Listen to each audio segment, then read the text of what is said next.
Chapter 5. Anne did not know that a wistful little Elizabeth was watching out of one of the mansard windows of the Evergreens as she drove away from windy Poplars, an Elizabeth with tears in her eyes, who felt as if everything that made life worth living had gone out of her life for the time being, and that she was the very Lizziest of Lizzies. But when the livery sleigh vanished from her sight around the corner of Spooks Lane, Elizabeth went and knelt down by her bed. "Dear God," she whispered, "I know it isn't any use to ask you for a Merry Christmas for me because Grandmother and the woman couldn't be merry, but please let my dear Miss Shirley have a Merry, Merry Christmas and bring her back safe to me when it's over." "Now," said Elizabeth, getting up from her knees, "I've done all that I can." Anne was already tasting Christmas happiness. She fairly sparkled as the train left the station. The ugly street slipped past her. She was going home. Home to Green Gables. Out in the open country, the world was all golden white and pale violet, woven here and there with the dark magic of spruces and the leafless delicacy of birches. The low sun behind the bare woods seemed rushing through the trees like a splendid god as the train sped on. Catherine was silent, but did not seem ungracious. "Don't expect me to talk," she'd warned Anne curtly. "I won't. I hope you don't think I'm one of those terrible people who make you feel that you have to talk to them all the time. We'll just talk when we feel like it. I admit I'm likely to feel like it a good part of the time, but you're under no obligation to take any notice of what I'm saying."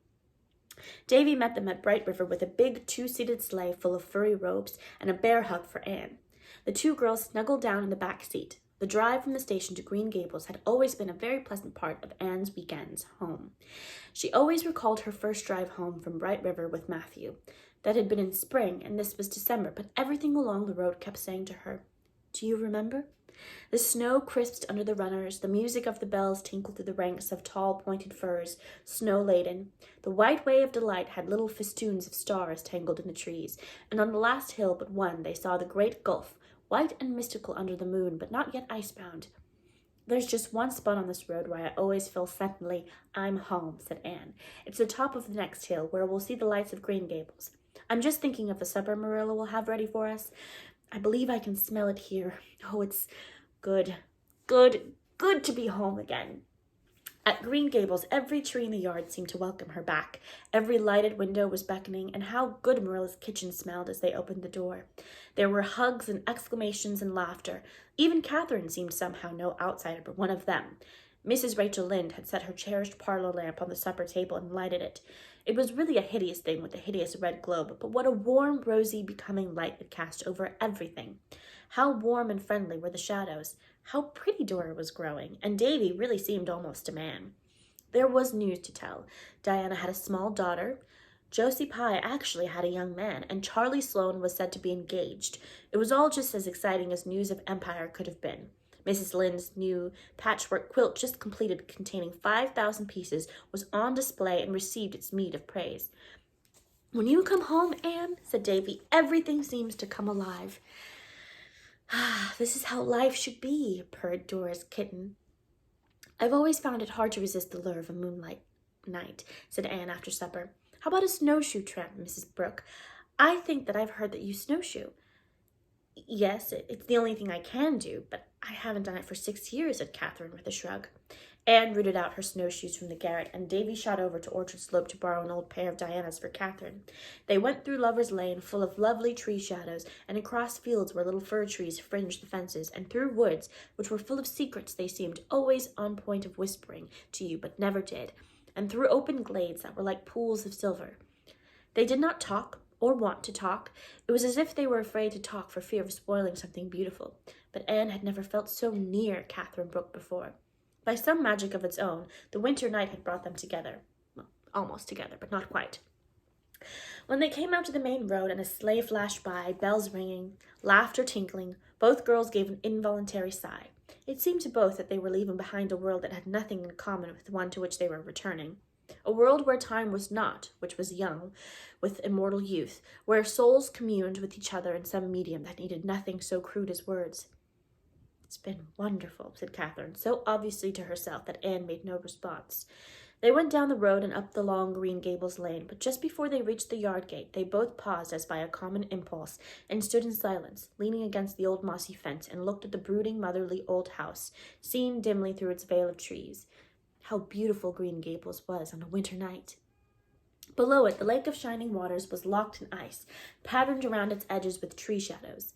Silence was everywhere, save for the staccato clip of a horse trotting over the bridge.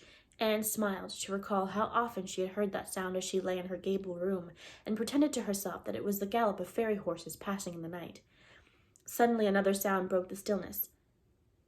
"Catherine, why, you're not crying." Somehow it seemed impossible to think of Catherine crying, but she was, and her tears suddenly humanized her. Anne no longer felt afraid of her. "Catherine, dear Catherine, what is the matter? Can I help?" "Oh, you can't understand," gasped Catherine. "Things have always been made easy for you. You seem to live in a little enchanted circle of beauty and romance. I wonder what delightful discovery I'll make today. That seems to be your attitude to life, Anne. As for me, I've forgotten how to live. No, I never knew how. I'm like a creature caught in a trap. I can never get out, and it seems to me that somebody is always poking sticks at me through the bars. And you have more happiness than you know what to do with. Friends everywhere, a lover. Not that I want a lover, I hate men, but if I died tonight, not one living soul would miss me. How would you like to be absolutely friendless in the world?" Catherine's voice broke in another sob. "Catherine, you say you like frankness. I'm going to be frank. If you are friendless, as you say, it is your own fault. I've wanted to be friends with you, but you've been all prickles and stings."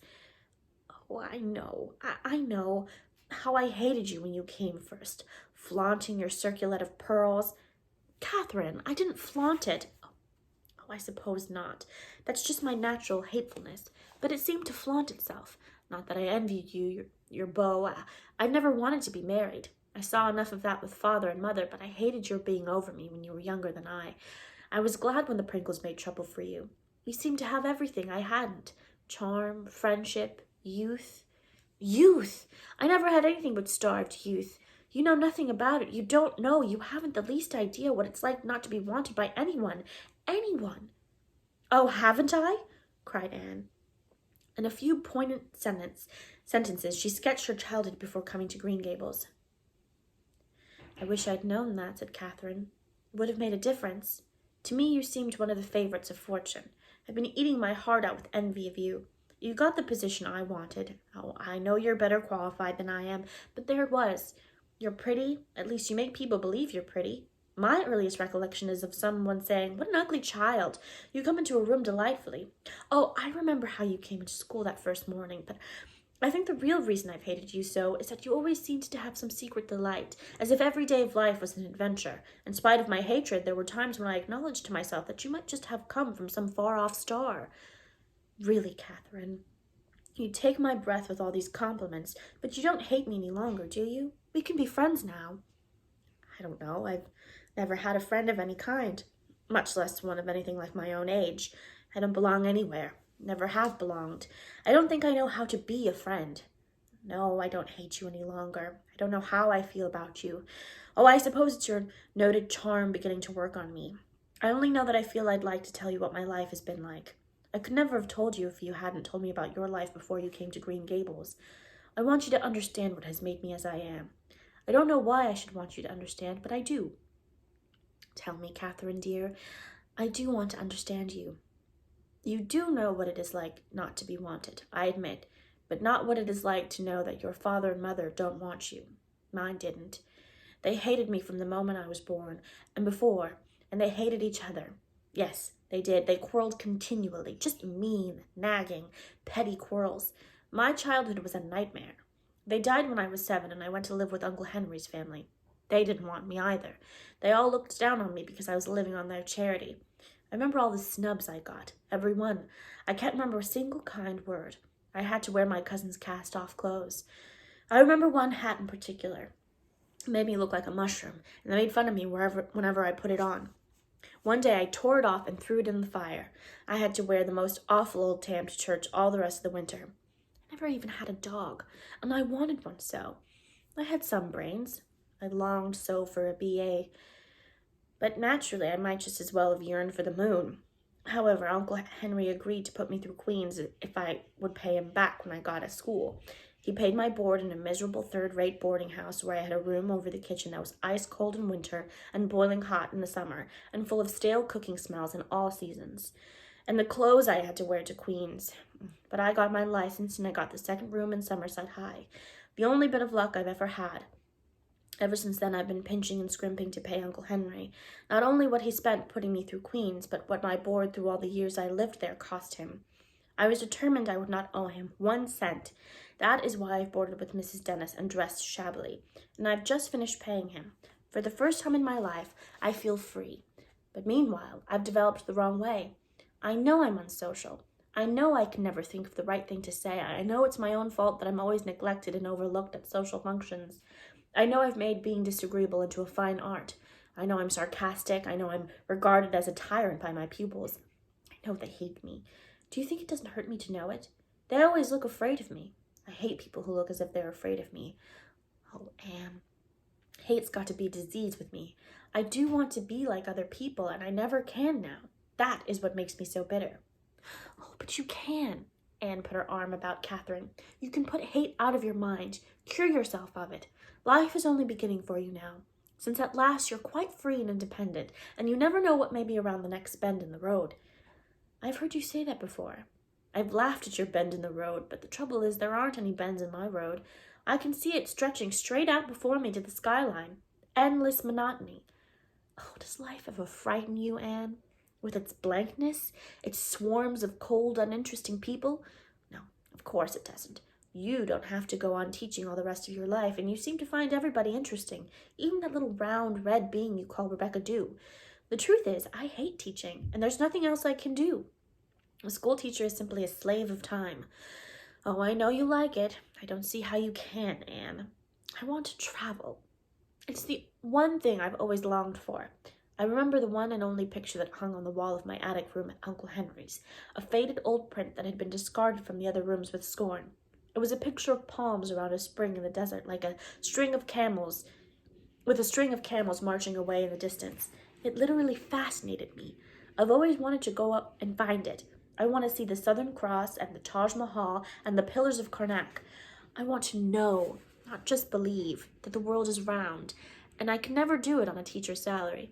I'll just have to go on forever, prating of King Henry VIII's wives and the inexhaustible resources of the Dominion. Anne laughed. It was safe to laugh now, for the bitterness had gone out of Catherine's voice. It sounded merely rueful and impatient. Anyhow, we're going to be friends, and we're going to have a jolly 10 days here to begin our friendship.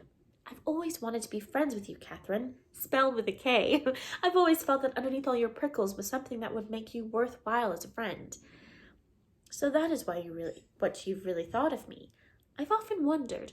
Well, the leopard will have a go at changing its spots if it's at all possible. Perhaps it is. I can believe almost anything at this Green Gables of yours. It's the first place I've ever been in that felt like a home. I should like to be more like other people, if it isn't too late. I'll even practice a sunny smile for that Gilbert of yours when he arrives tomorrow night. Of course, I've forgotten how to talk to young men, if I ever knew. He'll just think me an old maid gooseberry.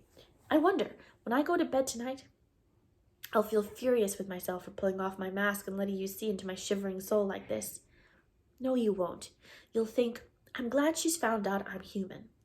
We're going to snuggle down among the warm, fluffy blankets, probably with 2 hot water bottles, for likely Marilla and Mrs. Lynde will each put one in for us for fear the other has forgotten it, and you'll feel deliciously sleepy after this walk in the frosty moonshine. And first thing you'll know, it'll be morning, and you'll feel as if you were the first person to discover that the sky is blue, and you'll grow learned in lore of plum puddings because you're going to help me make one for Tuesday, a great big plummy one. Anne was amazed at Catherine's good looks when they went in. Her complexion was radiant after her long walk in the keen air, and color made all the difference in the world to her. Why, Catherine would be handsome if she wore the right kind of hats and dresses, reflected Anne, trying to imagine Catherine with a certain dark, richly red velvet hat she had seen in a Summerside shop, on her black hair and pulled over her amber eyes.